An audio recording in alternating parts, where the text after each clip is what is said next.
Bonjour et bienvenue, voici notre tour d'horizon économique, géopolitique et boursier. Nous sommes le vendredi 19 janvier. Et pour comprendre comment tourne la planète finance et lorsqu'elle tourne au ralenti, c'est sur la bourse au quotidien et nulle part ailleurs. Et l'épisode du jour s'intitulera 100 jours pour rien. Alors nous sommes aujourd'hui le vendredi 19 janvier. C'est la journée des 3 sorcières. Aujourd'hui s'achève l'échéance boursière, le terme de janvier. On bascule sur février à 13 h sur l'Eurostoxx, à 16 h sur le CAC 40. Alors, quel bilan depuis le 15 décembre dernier? Rien. Le bilan de la semaine écoulée, avec un CAC à 5505, 5510, bilan, 0. Bilan du terme boursier, 0. Bilan du CAC 40 depuis le 2 octobre dernier, c'était il y a 100 jours, toujours 0. Et pour l'Eurostoxx, c'est pareil, 0 depuis le 4 octobre. Dans le même temps, le Dow Jones aura pris 9%. Performance à peu près équivalente. Pour le Nasdaq, Dow Jones, rien que sur le terme de janvier, on est à 6% de hausse. Et depuis le début de l'année, vous l'avez constaté, le Dow Jones, hier, inscrivait un nouveau record absolu à 26 156. C'était le 10e record de l'année 2018, 10 records en 12 séances écoulées. Voilà, donc, vous avez une stagnation complète et désespérante des indices européens, et vous avez une hausse parabolique des indices américains depuis fin août 2017, à un moment où on se disait que là, c'est quand même le moment que les places européennes rattrapent enfin leur retard accumulé depuis le début de l'année 2017 à cause de ce fichu dollar naturellement. Dollar qui avait perdu pratiquement 7% au cours du premier semestre et qui nous avait finalement handicapé et fait prendre du retard sur les indices américains. Mais on allait avoir notre revanche à l'automne 2017. Et de revanche, il n'y en eut point. Et ce qui paraissait déjà excessif et outré en termes de valorisation à Wall Street, on a fait qu'amplifier les écarts, les déséquilibres. Et là, ça devient carrément donc parabolique puisque l'on sort par le haut de tous les canaux haussiers.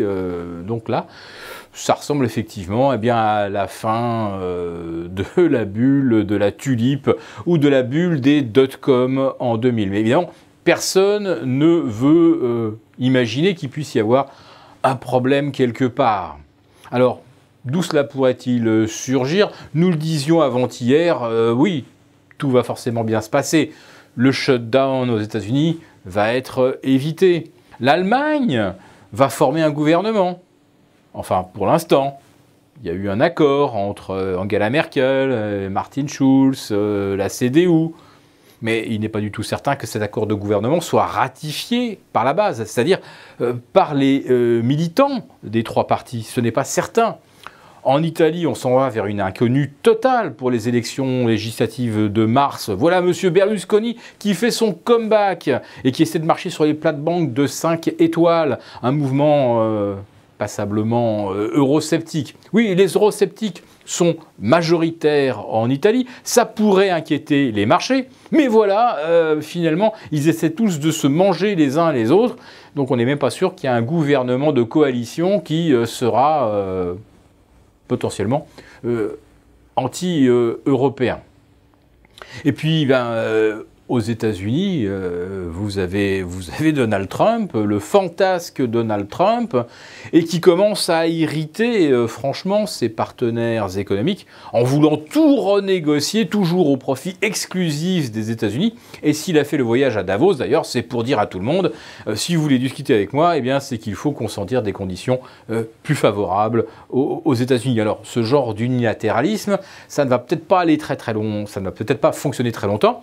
Et puis on voit surtout que depuis maintenant un an, le dollar a perdu 15%. Mais pas contre l'euro, il a aussi perdu plus de 10% par rapport au yuan et par rapport à un panier de devises. Autrement dit, le dollar, les les partenaires économiques mondiaux sont en train de s'en défaire.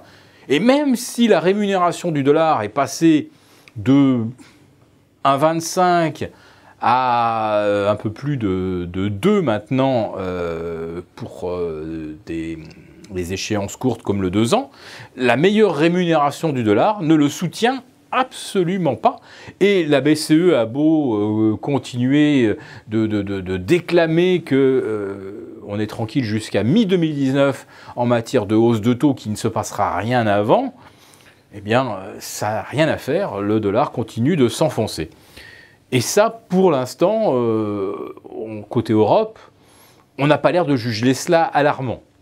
On se contente pour l'instant juste de constater que les indices boursiers, eux, ne vont nulle part, qu'ils sont en panne depuis le 2 octobre, mais on n'a pas encore tiré la conclusion que cela pourrait peser sur la croissance européenne. Ou entretenir un climat déflationniste avec une devise trop forte, un euro fort, c'est du pétrole et des matières premières achetées moins cher, des produits semi-finis également achetés moins cher auprès de partenaires hors zone euro. Donc pour l'instant, il n'y a pas de véritable inquiétude dans le marché, c'est juste que dans les faits, la chute du dollar devrait vraiment constituer une grande préoccupation. Et pour l'instant, ce n'est pas arrivé encore au niveau de la conscience des marchés. Alors, en attendant, on se morfond d'ailleurs, on se morfond donc depuis 3 mois. Et la question est de savoir à quel moment les choses vont bouger. Est-ce que d'un seul coup, le CAC 40 va s'échapper au-delà des 5330, le CAC 40 Global Return au-delà des 14100, et valider enfin un grand signal haussier moyen terme, et amorcer ce grand rattrapage de l'Europe par rapport aux États-Unis? Ou au contraire, les États-Unis viennent-ils de marquer ce pic vraiment, mais très comparable à celui de mars 2000. Et si les États-Unis commencent à corriger, eh bien l'Europe corrigera aussi pour des raisons que vous connaissez. Quand ça baisse aux États-Unis, eh bien les gérants américains commencent par vendre en Europe pour essayer de colmater les brèches outre-Atlantique. Donc l'Europe pourrait-elle échapper à une correction après s'être engluée dans une longue stagnation?